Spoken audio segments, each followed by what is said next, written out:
Hola amigos, қалайсыңдар? Жадан қай жақсы ма бролар? Бүгін бізде топ 5 ең қымбат Androidқа арналған ойындар туралы айтатын боламыз. Are you ready my guys? 5-ші орын бізде Star Wars KOTOR. Ойында сіздер ғаламшаралық соғыста үлкен корабльде соғысасыңдар. Мен Star Wars-ың фанаты емеспін, сондықтан да маған бұл ойын мүлдем қызық емес. Бірақ та ойын шынымен деп жақсылап жасаған, тіпті көптеген іс-қимылдар жасауға болады. Бірақ та ойында NPC-лер ұзақ уақыт бойы қозғалады. Және де ойынның 70%-ында сендер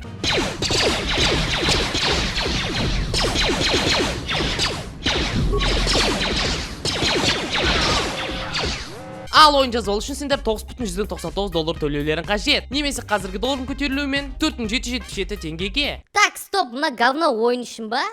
Қосыламын, мен де алмас едім. Келесі ойын бізде Grid Auto Sport. Ойындағы ең бірінші мақсат бірінші орын болу. Және де ең айтып кететін зат, ойынның графикасы өте тамаша. Ойынның ішінде сендер өз мемлекеттерін таңдап аккаунт аша аласыңдар. Және де көптеген режимдарда ойнай аласыңдар. Қарапайым гонканы ғана емес, тіпті формула 1-де де жарыса аласыңдар. Егер бағасы мегабайтқа қарамасақ, онда ойын дегеніміз Просто охуенно. Келесі ойын бізде This War of Mine.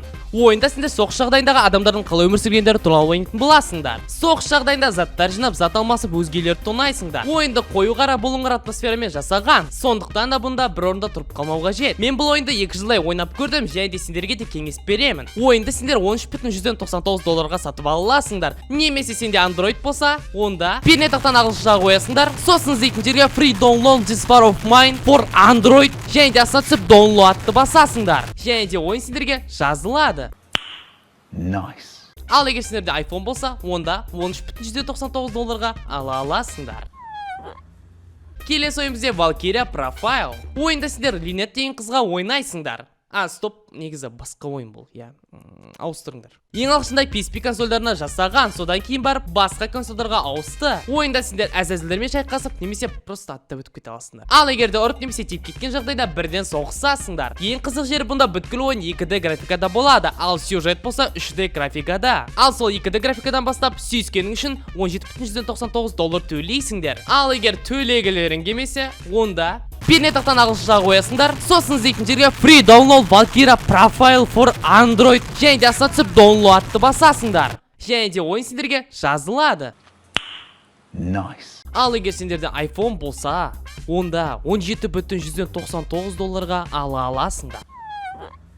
Келесі ойын бізде XCOM 2. Стратегия жанрындағы ойындардың бірі, және де ойынды қадам арқылы ойнайсыңдар. Және де маңызды жерлерінде кішігірім бейнелер ойналады. Ойында сендер өзге ғаламшарықтармен және де өзге ғаламшарық әскерлермен соғысасыңдар. Кішігірім сюжет желіні одан әрі қызық етеді. XCOM 2 негізінде басында компьютерге жасалған, содан кейін барып телефонға ауысты. Сол себепте ойын қызып кетеді. Сондықтан да егер сендерде әлсіз телефон болса, ойында жазып алуға кеңес бермеймін. Сендерге бұл ойын мүлдем қызық емес екен, және де бұл ойынды сендер $20 сатып алмайтындарды білемін. Сондықтан да пернетақтан ағылшынша қоясыңдар. Сосын іздейтін жерге Free Download XCOM 2 for Android және де астына түсіп Download'ты басасыңдар. Және де ойын сендерге жазылады. Nice. Ал егер сендерде iPhone болса, онда $19,199 ала аласыңдар. Ал осы видео бітті. Егін сау лайк басамыз, комментарий жазамыз, және де мені қолдап ардыма тіркелесіңдер деген ойдамын. Өйткені кейбір адамдар маған тіркелмейді екен. Бәріңе сәттілік, қош сау болыңыздар.